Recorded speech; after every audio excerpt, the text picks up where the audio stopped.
ये कहानी काफ़ी समय के बाद वापस से मिले 5 दोस्तों फिल, डॉम, हच, लूक और रॉब की है, जो एक पब में एंजॉय करते हुए वेकेशन पर कुछ करने का प्लान कर रहे होते हैं। रॉब उन्हें हाइकिंग के लिए स्वीडन जाने का आइडिया देता है, लेकिन उसका यह आइडिया किसी को भी पसंद नहीं आता। उसके बाद लूक और रॉब वाइन लेने वाइन शॉप में जाते हैं।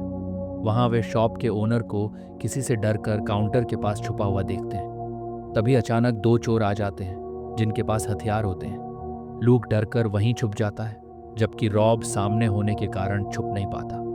इतने में एक चोर रॉब के पास आ जाता है और उसके डिमांड पर रॉब उसे अपना वॉलेट और घड़ी दे देता है। उसके बाद चोर रॉब से उसकी वेडिंग रिंग मांगते हैं, जिस पर रॉब के मना करने पर दूसरा चोर उसे चाकू से मारकर वहीं खत्म कर देता है। ये सब लूक वहीं छुप कर देख रहा होता है, लेकिन डर की वजह से वह अपने दोस्त रॉब को बचा नहीं पाता। 6 महीने बाद बचे हुए चारों दोस्त रॉब की याद में स्वीडन हाइकिंग करने जाते हैं। वहाँ वे चारों दोस्त मिलकर रॉब की याद में पहाड़ी की चोटी पर पत्थरों का एक मेमोरियल बनाते हैं और उसमें रॉब का फोटो रख देते हैं। इसके बाद चारों दोस्त वाइन पीते हैं और रॉब के मेमोरियल पर भी वाइन डालकर उसे श्रद्धांजलि देते हैं। रॉब को याद करते हुए चारों काफ़ी उदास हो जाते हैं और वहीं रात बिताते हैं। हच लूक से कहता है, ये तुम्हारी गलती नहीं थी। अगले दिन वहाँ तेज बारिश होने लगती है। हाइकिंग में आगे बढ़ते हुए डॉम के पैर में मोच आ जाती है, जिसके कारण वह अच्छे से चल नहीं पा रहा होता है। हच पहाड़ों में हाथ घुमाकर कहता है, अगर हम पहाड़ों से घूमकर जाते हैं तो हमें बीच में कैंपिंग करते हुए लॉज तक पहुंचने में 14 घंटे लगेंगे। फिर हच मैप देखकर कहता है, अगर हम जंगल के रास्ते जाएं तो शाम तक लॉज पहुंच जाएंगे। लेकिन लूक मना करते हुए कहता है, क्यों ना डॉम और फिल को यहाँ खाने के साथ छोड़कर हम दोनों मदद लेने जाएं। इस पर डॉम कहता है कि हम यहाँ पहाड़ पर अकेले नहीं रुकेंगे। वह कहता है कि अगर कोई शॉर्टकट रास्ता हो तो वह किसी भी तरह चल लेगा। इसके बाद वे चारों जंगल वाले रास्ते से आगे बढ़ने लगते हैं। बीच में एक जगह रुककर वे चारों सेल्फी लेते हैं। जंगल में थोड़ा अंदर जाने पर उन्हें पेड़ों के बीच काफी ऊंचाई पर एक हिरण की लाश लटकी हुई दिखाई देती है, जिसे देखकर वे लोग डर जाते हैं। उसमें से खून भी टपक रहा होता है, जैसे उसे किसी जानवर ने अभी मारा हो। वे सोचते हैं कि वह जानवर आसपास भी हो सकता है, इसलिए जल्दी से वहां से आगे बढ़ जाते हैं। लेकिन लाश को इतनी ऊंचाई पर देखकर वे हैरान होते हैं। रात होते होते जंगल में तेज बारिश होने लगती है। वे लोग एक जगह टेंट लगाने का सोच ही रहे होते हैं, तभी लुक को वहां एक पेड़ पर कुछ अजीब से निशान दिखाई देते हैं। उन्हें पास में ही एक कैबिन भी नजर आता है। बारिश से बचने के लिए वे लोग कैबिन के अंदर चले जाते हैं। कैबिन के अंदर जाते ही आसपास से उन्हें किसी जानवर की तेज आवाजें सुनाई देती हैं। लुक टॉर्च से चारों ओर देखता है, लेकिन उसे कोई जानवर नजर नहीं आता है। तभी उन्हें केबिन के ऊपर वाले कमरे में एक अजीब सा सिर कटे इंसान के धड़ जैसा पुतला दिखाई देता है। वे समझ जाते हैं कि यह कोई सामान्य जगह नहीं है, लेकिन बाहर मौसम खराब होने की वजह से वे लोग रात वहीं बिताने का फैसला करते हैं और सोचते हैं कि सुबह होते ही यहाँ से निकल जाएंगे। रात में लूक को वाइन शॉप की बुरी यादें सताने लगती हैं। जब उसे होश आता है तो वह अपने सीने पर किसी जानवर के पंजों के निशान देखता है। दूसरी ओर डर के कारण हच अपने पैंट में ही सुसु कर देता है। डॉम डरकर अपनी पत्नी गेल का नाम चिल्ला रहा होता है। वहीं फिल बिना कपड़ों के उस पुतले के सामने बैठकर उसकी पूजा कर रहा होता है। लूक के मना करने के बाद भी वे सभी एक नए रास्ते पर आगे बढ़ने लगते हैं। रास्ते में उन्हें एक और केबिन दिखाई देती है, लेकिन वे लोग बिना रुके आगे बढ़ते रहते हैं। थोड़ी दूर चलने के बाद डॉम पैर के दर्द के कारण रुककर बैठ जाता है। सभी उसे किसी तरह चलने को कहते हैं, लेकिन वह चलने में असमर्थ होता है। तभी लुक एक पहाड़ी पर चढ़कर आसपास देखने की कोशिश करता है। उसे वहां कोई बड़ा सा जानवर जैसा दिखाई देता है, जिससे डर कर लुक भागकर वापस आ जाता है। लेकिन डोम उसकी बातों पर यकीन नहीं करता।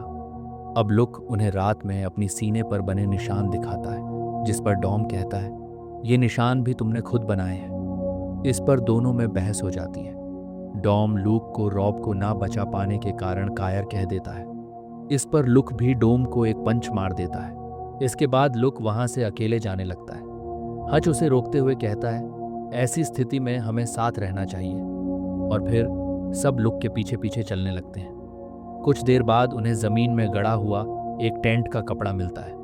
उसे खोदने पर उन्हें किसी का फैमिली फ़ोटो और एक क्रेडिट कार्ड मिलता है जो 1984 में एक्सपायर हो चुका होता है। तभी हच कहता है, यहाँ कुछ तो बुरा हुआ होगा, कोई भी अपना सामान ऐसे छोड़कर नहीं जाता है। वह कहता है, हमें किसी भी तरह हाइकिंग वाले रास्ते पर पहुंचना होगा ताकि कोई हमें ढूंढ सके।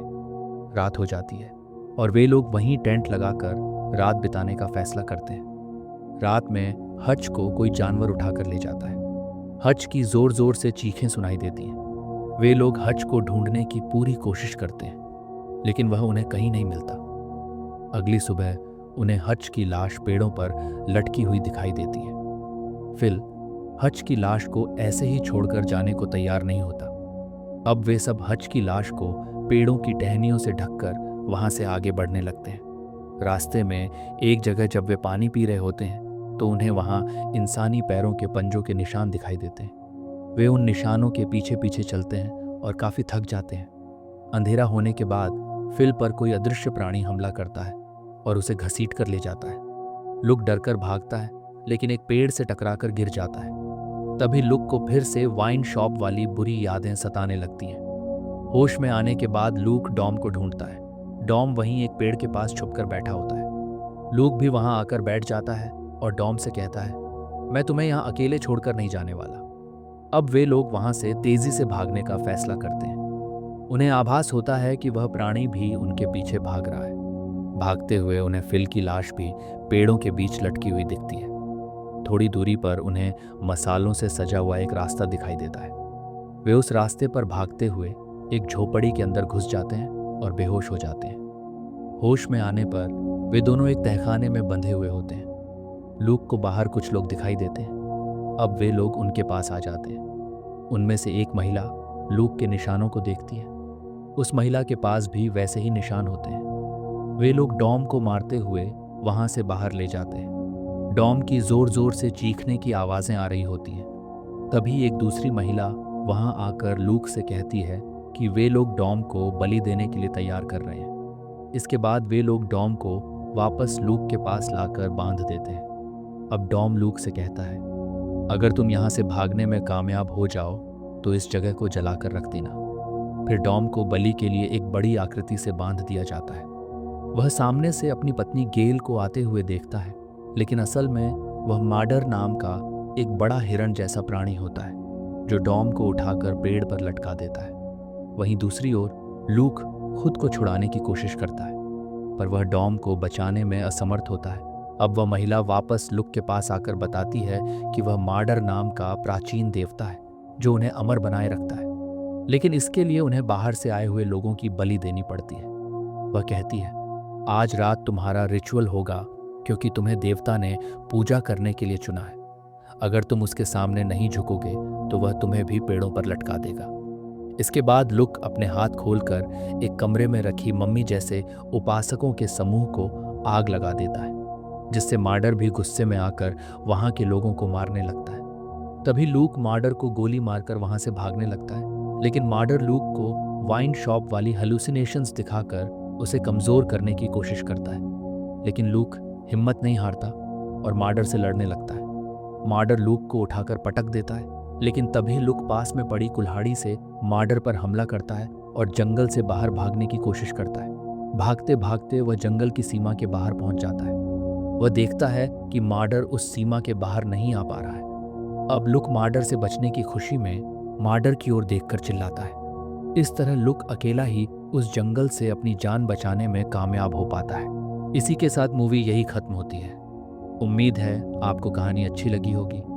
कहानी अच्छी लगी हो तो चैनल को सब्सक्राइब कीजिए। Thank you.